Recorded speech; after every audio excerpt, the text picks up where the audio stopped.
UGC equity regulation की जो बातें चल रही हैं, जारी हुई गाइडलाइन, ये बहुत ही गलत है। जो चीज़ समाज में हुआ करता था, अब वो विश्वविद्यालय और महाविद्यालयों में होगा। कह लीजिए तो एससी एसटी एक्ट जो समाज में फैला हुआ था, बहुत ही बुरी स्थिति थी। जो चाहे किसी पे आरोप लगा दे। अगर कोई अपनी बात मनवाना चाहता है, हम नहीं मान रहे हैं, तो आरोप लगा के हमको अंदर कर सकता था। इस चीज़ में सुधार किया गया। सुप्रीम कोर्ट ने सुधार किया कि ऐसे जैसे आरोप लगाने से ही मात्र आप पकड़ मत दीजिए, गिरफ्तार मत कर लीजिए। लेकिन हमारी वर्तमान जो भारत सरकार है, बीजेपी गवर्नमेंट है, इसने उसको फिर से वही व्यवस्था ला दिया कि नहीं, पहले आपको गिरफ्तारी होगी, बाद में सुनवाई होगी, जैसे भी होगा, जो कुछ होगा। तो ये तो समाज में वैमनस्यता फैली हुई थी।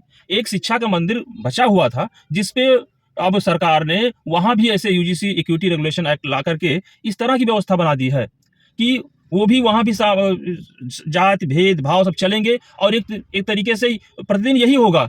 हमारी बातों को माना नहीं जाएगा, कोई आरोप लगाएगा, फिर हम पकड़े जाएंगे, हम अपराधी हो जाएंगे। हम जब तक पास आउट होंगे तब तक पता लगेगा वो सर्टिफिकेट ना मिलके हमें अपराधी का सर्टिफिकेट मिल जाएगा, फिर हम बाहर का जाके कुछ कर नहीं सकते हैं। इसके बाद भी सामान्य वर्ग के सांसद और विधायक क्या कर रहे हैं? देखिए, सबसे पहले तो अभी यही पूरा कर ले हम कि इसके क्या परिणाम आएंगे, क्या दुष्परिणाम आएंगे। हम समझ रहे हैं कि हमारे साथ गलत हो रहा है, अमुक वर्ग सोच रहा है कि हमारे साथ अच्छा हो रहा है। अच्छा किसी के साथ नहीं हो रहा है।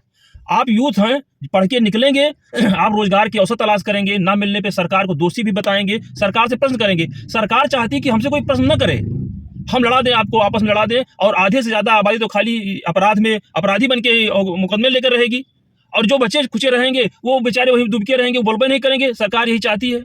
और आपने जो कहा कि हमारे विधायक और सांसद क्या करेंगे, हम तो ये कह रहे हैं कि हमारे विधायक और सांसद बिल्कुल मूक हो गए हैं, बधिर हो गए हैं, ना उन्हें कुछ सुनाई पड़ रहा है, ना दिखाई पड़ रहा है, और गूंगे भी हो गए हैं, बोल नहीं पा रहे हैं। अब काहे नहीं बोल पा रहे हैं ये तो वही बताएंगे, लेकिन हमें अपने समाज से ये कहना है, अपने सवर्ण समाज से कहना है कि आप नेतृत्व को बदलिए, आप खुद घर से निकलिए, आप अपनों के बीच बैठिए, बैठ के कीजिए कि जो स्थितियां बन रही हैं, जो स्थितियां इस समय लागू हो रही हैं, क्या वो सही हैं? कल को हमारे बच्चे क्या करेंगे, कहाँ रहेंगे, कैसे जिएंगे?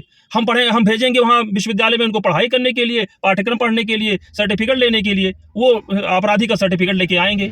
तो जो स्थितियां बनाई जा रही हैं, इस पे हमको आपको बैठ के करनी होगी। हमारे सभी सामान्य कैटेगरी के जो भी लोग हैं, अभिभावक हैं, जो भी है, उसको इस पे गहन चर्चा करनी चाहिए। और अपने अपने जो विधायक या सांसद हैं, अगर सवर्ण है आपके क्षेत्र के, तो आप बिल्कुल निसंकोच को पत्र लिखिए। उनके जो भी उनके प्रतिनिधि आते हों, जो पीए क्या कहते हैं, उनको जाके उनसे मिलिए, उनको पत्र लिखिए, पत्र लिख के भेजिए। आप डरिए नहीं, क्योंकि आपने अपना मत दिया है, और आपने मत अपना इसीलिए दिया है कि हमारी बातें आप उठाएंगे। और हम कुछ अलग नहीं मांग रहे हैं, कोई भी हम स्पेशल कोई रेगुलेशन नहीं मांग रहे हैं। हम ये मांग रहे हैं कि जो सरकार ला रही है वो गलत है, उस पर रोक लगाइए आप। और आप बोलना नहीं चाह रहे हो तो आप सभी लोग उनको पत्र लिखिए, सब लोग आपस में बैठ के कीजिए। आप अगर नहीं, आपकी बातें आपका नेता नहीं सुनना चाहता है, आपका नेता नहीं सुन रहा है, कुछ भी नहीं कर रहा है, तो आप उस नेतृत्व को बदलने की क्षमता आप में है, बदल दीजिए। आप ऐसे व्यक्तियों को अगले चुनाव में वोट कीजिए कि जो आपकी बातें कह सके, जो कर सके। अगर आपको विश्वास ना हो तो उसे जो शपथ पत्र लीजिए, वो शपथ पत्र लाके अपना दे, फिर हमारे समाज में हमसे वोट मांगने आवे। अगर आप बोलेंगे नहीं, खाली ये सुन करके, हमारी बातों को सुन करके आप चुपचाप बैठ जाएंगे, तो वो दिन दूर नहीं है कि आप भी परेशान हुए, आपके वंशज भी परेशान होंगे, और ये परिपाटी चलती चली जाएगी। और इसका दुष्परिणाम इतना भयावह होगा कि आप समझ नहीं पाएंगे कि क्या स्थिति हो गई। आप अपने ही देश में नक्कारे बन के रह जाएंगे।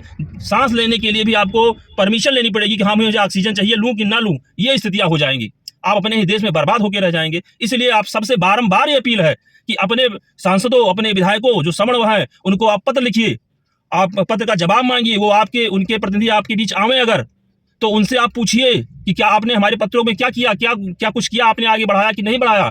और उनसे यह भी कहिए कि समय आने पर इसका जवाब भी मैं दूंगा, और उसके बाद भी नहीं मान रहे हैं तो आप नेतृत्व करिए, आप विधायकी लड़िए, आप सांसद लड़िए, आपको मैं सपोर्ट करूंगा। अगर आप में क्षमता नहीं, आपको लगता है कि किन्हीं कारणों से मैं नहीं लड़ सकता हूं, तो आप हमारे साथ आइए, हमसे मिलिए, हमसे बातें कीजिए। मैं आपको प्रत्याशी दूंगा, साथ शपथ को कहेगा कि मैं आपकी बातों को सदन में उठाऊंगा, चिल्लाऊंगा, मैं बोलूंगा, मैं गूंगा नहीं हूंगा।